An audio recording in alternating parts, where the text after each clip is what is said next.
How's it going, Yankee fans? Welcome back to Fireside Yankees with your boys Alex and Ryan. So if you did not hear yesterday, the Yankees lost out on another free agent starting pitcher in Frankie Montas. We had heard the reports, we had reported the reports that the internal discussions indicated that the Yankees could bring him back on a one-year prove-it deal, maybe in the $10 to $12 million range.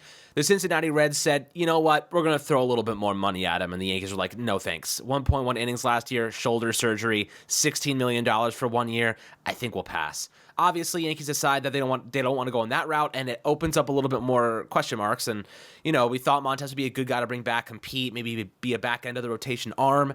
There's still some quality there. He is only 1 year removed from a really solid season, so Yankees now have to look elsewhere. The pitching options are dwindling. The trade market is thin unless the Yankees want to spend a lot of resources. There's not many options. They're going to have to get creative, and I'm curious to see what general manager Brian Cashman does right now to reinforce this team. But we're going to talk about Frankie Montas, losing him, in the free agent market, who's left over, and ultimately where we go from here, where our attention kind of focuses, because right now it's seeming like the Yankees are running out of options quickly, and we don't necessarily know what they're going to do. So Ryan, before we dive into this, how you do today, my friend? I'm doing well. As you mentioned, it kind of seemed like Montas and the Yankees was like, it's a matter of when, not if. And it was not a matter of when, not if. He's not a New York Yankee, right? He's going to the Cincinnati Reds, and he's completing the Oakland pitcher for, kind of his destiny of getting traded to the Yankees and then going to the Reds, kind of like Sonny Gray did. But look, the Yankees didn't end up with Frankie Montas. I can understand not going to $17 million for Frankie Montas. I'm not of the belief that, the Yankees should, celebrate not signing Frankie Montas to $16 million. There's no celebrating not getting better. And I think Frankie Montas makes the Reds better. And I sat here and consistently said, hey, that's a good flyer to take. But I didn't feel like Frankie Montas could be the only starter you got this winter. I released an article yesterday that was kind of like my 3-step plan for the fix the Yankees pitching staff. Montas wasn't in it. Not because I didn't think Montas should be there. I actually heavily debated between Sean Manaea, Frankie Montas. Maybe you just go a reliever route like a Robert Stevenson or Jordan Hicks. Frankie Montas is certainly a guy I wanted back. I don't want to sit here and say, because I know our viewers have certainly heard me sit here and say, hey, we should bring back Frankie Montas on a cheap deal. And I would have loved to bring him back at that $12 million, $13 million, even $14 million price range. But the Reds went to $16 million. The Yankees weren't willing to go to that number. It is what it is. But as you mentioned, it does create a little more questions about, so what are the Yankees exactly going to do with the pitching staff? Because the pitching market is inflated. I want to make this very clear right now. There is no such thing as an affordable, reliable starting pitcher. Not on this market. I'm not sure if it'll ever exist again, right? The surplus of guys who, the number of guys who can go out and give you 30 starts a year is dwindling, right? It's dwindling like this. The number keeps getting smaller and smaller and smaller each season. And as the pitch clock gets shorter, which it will again next year, that number is only going to get smaller. You're going to see guys who, kind of survived, I guess, the pitch clock last year, get a little bit worse this year, or completely fall off this year. I don't think it's a coincidence that there are teams that, not teams, that there's not as much, there's not as much league-wide interest in, giving out these long-term pitching contracts to guys. There's a reason why I think Blake Snell and Jordan Montgomery have hung on the market. I think there's a reason why everybody was so aggressive for Yamamoto, because they felt like Yamamoto, was the best bet for a long-term contract. I think there's a reason why the Yankees were willing to go and offer $300 million to a guy who had never pitched in Major League Baseball. I know that everybody's like, he's unproven, whatever, but he was probably a team's best bet at a good value, long-term starting pitcher. And that's kind of scary to say, right? Jordan Montgomery, I think he's a good pitcher, but you can't lie, Alex. You're going to feel a little uneasy if they give him 6 years. Blake Snell, I don't even know if he's going to make it through the next 3 or 4 years. I don't even know if he's going to give me 170 innings next year, right? There were a lot of questions with both of these guys. Now, if Monty were to sign for $130 million, I'd be like, yeah, I would do that. But I feel like at this point, if we're sitting here and saying if a pitcher is going to sign below, what they're expected to get, that's just kind of disingenuous. We know that pitchers are inflated on this market. So maybe the Yankees go to trade route, right? Like Shane Bieber. Shane Bieber would be, I think, an excellent get for the team. But again, right, we just saw Frankie Montas got $16 million. Shane Bieber will make $12 million in arbitration next year. That's as much as Luis Severino, and that's less than Frankie Montas.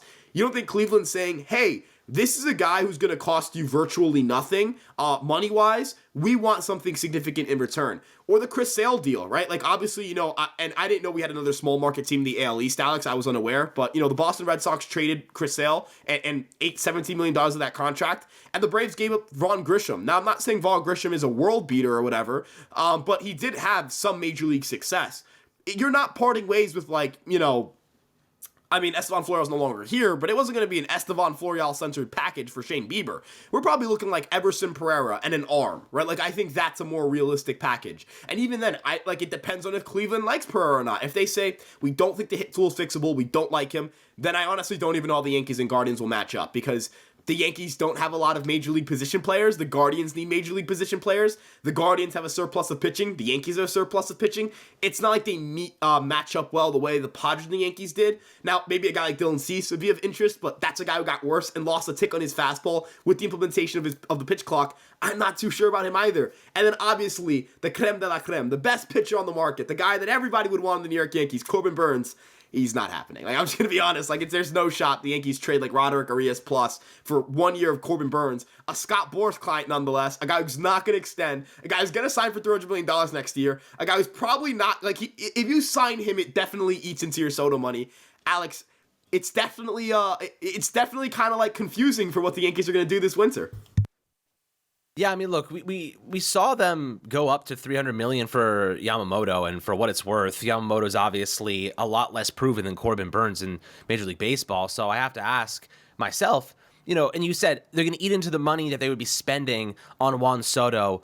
Look, honestly, dude, at this rate right now, I don't think the Yankees are going to pass the last threshold of the luxury tax. If they don't spend it, if they don't go out and get another big contract, they're probably going to settle in around where they were last year. You know what I mean? In a similar range.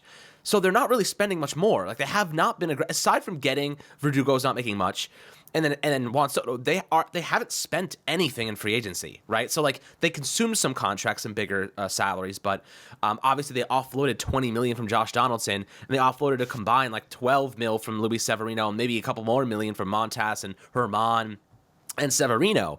So they really did not spend any additional money.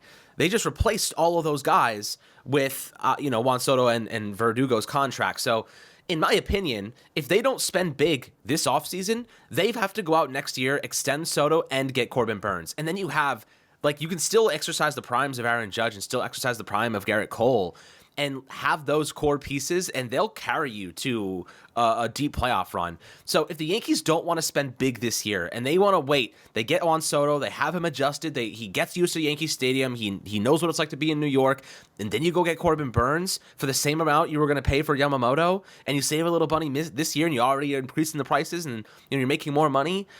Maybe, is that crazy to think they could do both? You know what I mean? Is that crazy to think they could do both? I personally don't think so. Maybe they take a page out of the Shohei Ohtani handbook and say, let's defer a bunch of Juan Soto's money to later on in the contract and go get Corbin Burnes. Because, Juan Soto's deal is going to be 10, 12 years long. You know what I mean? Corbin Burnes, I don't know how long his contract will be, but you'd have to think Juan Soto's would be a little bit longer based on age. They could push that money back. They could defer it until the later seasons, get Burnes, and keep that money down. Is that I don't know. That sounds like something that could happen.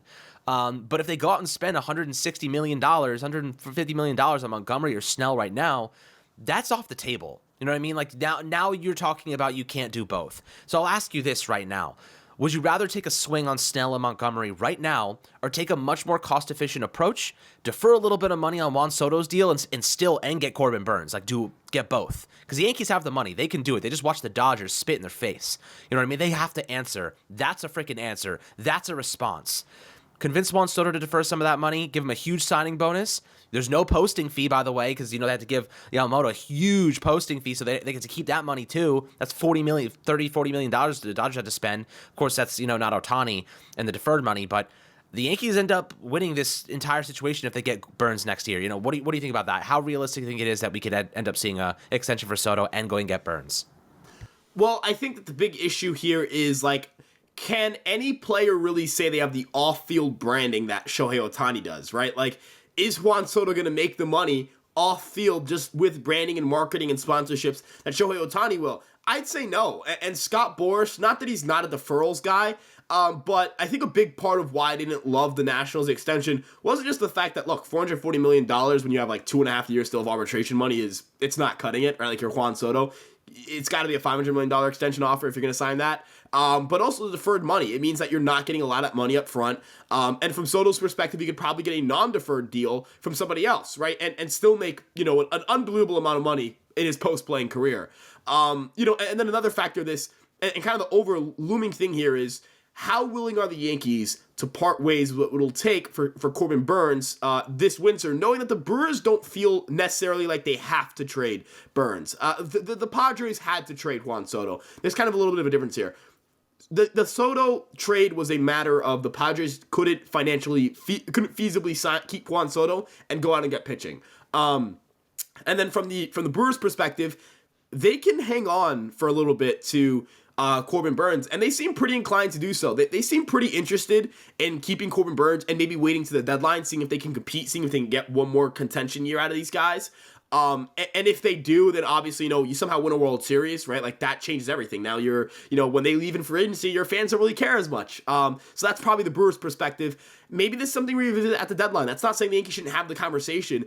Alex, Brian Cashman admitted to the fact that he had conversations at the deadline for Juan Soto with AJ Preller, and that created a lot of the framework of the deal they had this winter. If they don't talk to them in the summer, they don't get Juan Soto in the winter. Them talking to Corbin Burnes in the winter could help them get, an understanding as to what the Brewers will look for in the summer. So, that's something that at least, I want to float out there. Just because they don't get Corbin Burnes now doesn't mean they don't have a chance to get him in the future. It just means that, I don't know how motivated the Brewers are to move him right now. I don't know how motivated the Yankees are to convince the Brewers to move him. Because when I say convince, it's not saying, hey guys, you guys will get a lot better with these prospects. It's saying, here's an offer you can't refuse. Are the Yankees in offer can't refuse stage for Corbin Burnes? I don't think so. Now, another question that kind of floats, and you mentioned this, like Blake Snell, are you going to go pay Blake Snell and not Josh Hader, Jordan Montgomery, knowing that those guys are kind of going to hamstring you a little bit? If you sign Soto, you're kind of done with big contracts in the next few years. Are Snell and Montgomery worth it? I know this is an uncomfortable kind of idea to float out there, but I don't know if the Yankees are completely opposed to seeing which one of their young guys could be a fifth starter for them. I don't love the prospect of it because, quite frankly, I don't love the durability in the rotation or the lack thereof. But if the Yankees feel like they can't find a starter that they like on the market and they think, hey, all these do they think Lucas Giolito will prevent runs better than Will Warren? If they don't think so, they're not going to sign him, right? I think they're in that mentality of, if you don't make us clearly better, we're not going to sign you. Now, I think Monty makes them clearly better. I think Snell makes them clearly better, but I think they want them at their price points. I just still come back to Shane Bieber and say, that just makes sense. You don't have to trade a ton. You'll still have to trade something that hurts, but not a ton, to go out and get him. It's $12 million in arbitration, and you still have money to spend in free agency, right? If you want to go out and get Robert Stevenson, you can. If you want to go out and sign Wandy Peralta, you can. If you want to go out and sign Jordan Hicks, you can, right? It doesn't stop you from doing anything. I think if you sign Montgomery, it might stop you from saying, hey, let's go get a really big reliever arm. And I'm not a fan of paying relievers big time, but if you tell me I can get Robert Stevenson and throw him in this bullpen alongside Clay Holmes and I add Shane Bieber and that's my 2 additions to the pitching staff, Alex, I think that's a really damn good pitching staff. I know that that's a bullish take. I know that you're banking on some risk here, but I think that's pretty damn good. So, to kind of summarize the question here, if Corbin Burnes is available and the Yankees can get him at a certain price point, by all means, go get him. He's the best fit out there. But it doesn't, if they don't get him now, it doesn't mean they can't get him later. And then I'm not sure how interested the Yankees are in going balls to the wall for Snell and Montgomery. I'm still going to say if they sign them, it's because their market dropped. And considering where the pitching market's going, I'm not sure that's going to happen. Yeah, that's the concern for me as well, that their market's not going to drop. It's going to stay higher. Look, the Cincinnati Reds just give $16 million to Frankie Montas. That market's not dropping. You know what I mean? Someone's going to give $25+ million to Montgomery and Snell. And it's going to be a team that, thinks they have a chance and have the money and they haven't spent a lot. And, it could be a team with a lot of money that wants to just reinforce another, piece in their rotation. So we'll see how it goes. But the Yankees, I feel like, would have been a little bit quicker to make one of these moves if it was going to happen. Of course, it still could. But Cashman's taking it really careful. He's really cautious right now. It's step by step, inch by inch. I don't know exactly what the plan is here. And we're going to find out hopefully in the next couple of weeks. But, spring training's quickly creeping up on us. It's in a couple months. We have time. The market's still, there's still a couple options. The trade market's still there. But I wouldn't be surprised if we saw more of a stopgap scenario and then maybe a trade deadline move next summer. That's kind of how I'm feeling right now. I think they'll be active at the deadline as they always are, especially if we're in a chance to compete for a World Series. But we'll see. This is definitely an interesting scenario for the Yankees to be in. I would love to hear your perspective down below in the YouTube comment section. As always, like and subscribe. Have a great New Year's Eve, my friends. Stay safe out there. Don't drive. Don't even get in the car with anybody. Stay safe, really. It's one of those nights where crazy things happen, and always important to take care of yourself first and your family and friends. So sending love to all you guys and your families. Have a great rest of your night. And we'll catch you guys on the next Fireside Yankees episode.